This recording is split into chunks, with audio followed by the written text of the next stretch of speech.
Une occasion, quand on dit action de grâce, une journée d'action de grâce, comme nous l'avons célébré hier, c'est une occasion en or où quelqu'un peut étaler ses besoins, ses désirs, ses problèmes, ses difficultés devant le trône de Dieu et dire, je viens comme un sacrifice vivant, m'offrir.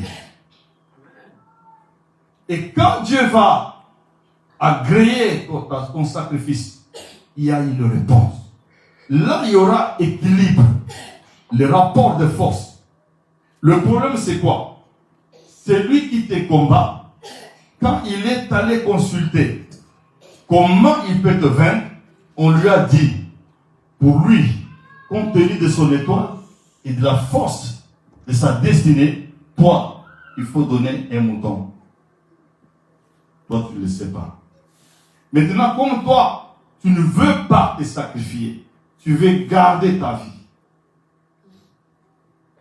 Tu ne sais pas quel niveau l'homme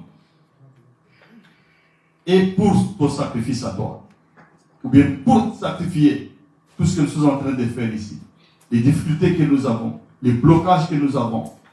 Vous tentez ceci, ça ne marche pas. Mais quel est le niveau du sacrifice? Tu ne connais pas.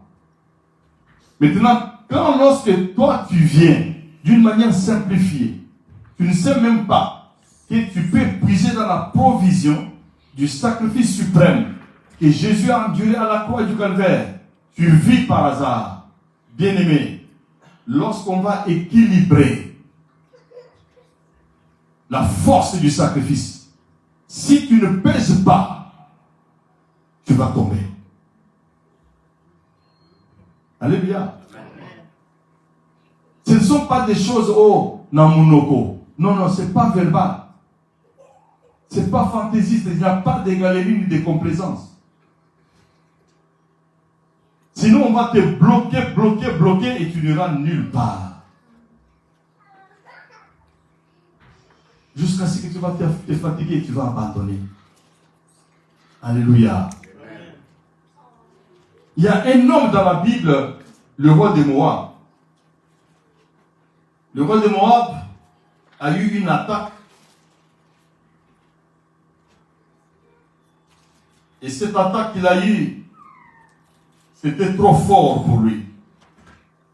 2 Rois chapitre 3. Lorsque vous lisez la partie, à partir du verset 22, écoutez ce que la Bible dit. Ils s'élevèrent le bon matin. Et quand le soleil brilla sur les eaux, les Moabites virent en face d'eux les eaux rouges comme du sang. Mais toi, ils disent, c'est du sang. Les rois ont tiré l'épée entre eux, ils se sont frappés les uns les autres. Maintenant, Moabites au pillage. 24.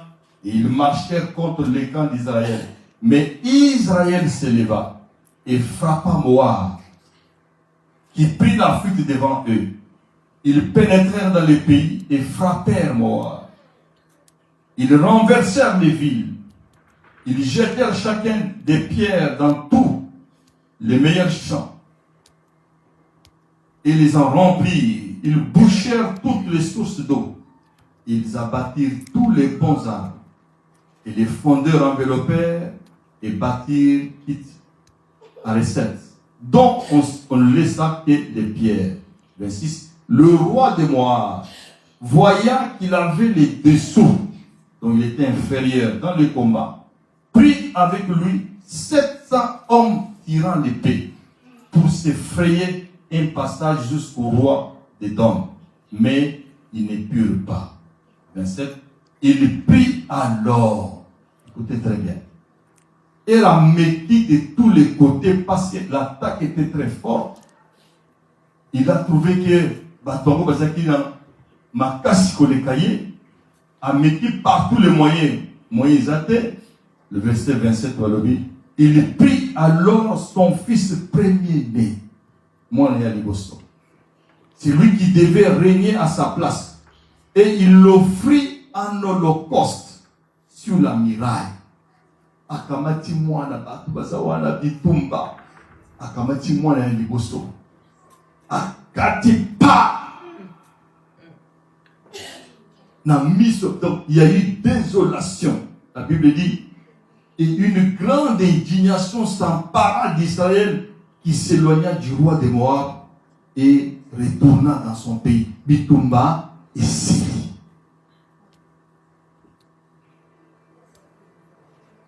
Alléluia. Il y a des sacrifices et des sacrifices.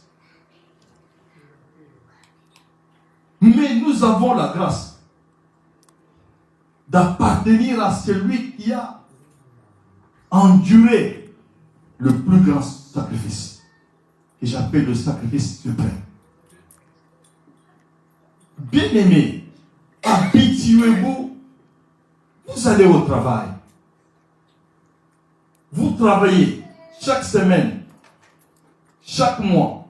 On vous paye l'argent, on vous paye le salaire. Ce salaire-là, ce n'est pas seulement les billets que vous avez là. Ce n'est pas seulement l'argent qui entre dans votre compte. Oh, mbongo nangai. Parce que tu as dit, j'aimerai l'Éternel de mon Dieu de tout mon cœur, de toute mon âme, de tout mon esprit, de toutes mes forces. Force n'a eu faut ilinga zambe. Et cette force-là, c'est l'énergie que tu dégages. Et cette énergie-là se transforme en quoi? En sueur, mon toki. Quand tu vois la sueur tomber là, ou sortir, c'est la forme du sang. Oh, et c'est dilaté et bimi parce que tu ne peux pas voir les sangs rouges couler. C'est sous forme de sueur. Il n'y a que Jésus qui était dans le jardin de Gethsémani. Lorsqu'il gémissait, la Bible dit que sa sueur tombait comme les grumeaux de sang. Donc c'est l'énergie. Et cette énergie, c'est cela qui est convertie à la fin de l'année, à la fin du mois, à la fin du jour ou de la semaine, en termes de salaire.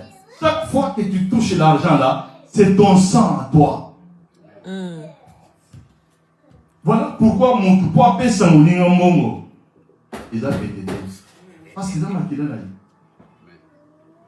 Du fois comme mon toit là-bas. Donc le grand secret, c'est pas quand tu vas chez quelqu'un et te dis, oh, pèse un tabac. Ma comment t'as baissé ici là. Actuellement, c'est quoi? Donc, je m'offre moi-même comme un sacrifice vivant. Mais comment je vais m'offrir par rapport au combat que j'ai? Donc, je ne connais même pas ce qu'ils ont fait pour me combattre. Qu'est-ce qu'ils ont sacrifié? Il faut que je me sacrifie moi-même. Et je m'appuie sur quoi? Sur la puissance de la loi de la rédemption. Par le sacrifice suprême. Et là, ça marche. Parce que je meurs et personne ne peut me tuer pour la deuxième fois. Est-ce que j'ai communiqué quelque chose? Et si les enfants de Dieu comprenaient, c'est-à-dire qu'on allait avoir des sacrifices vivants tous les jours. On allait avoir dans nos églises les gens qui s'épanouissent parce qu'ils ont compris la matière. Lorsque quelqu'un va dans le couvent de la sorcellerie et engage ton nom, engage ta famille, engage ton mariage, engage tes finances, il trouve déjà que toi, de l'autre côté, le Saint-Esprit te révèle et tu vas maintenant faire un sacrifice où tu te livres toi-même comme un sacrifice vivant sur l'autel. Alléluia.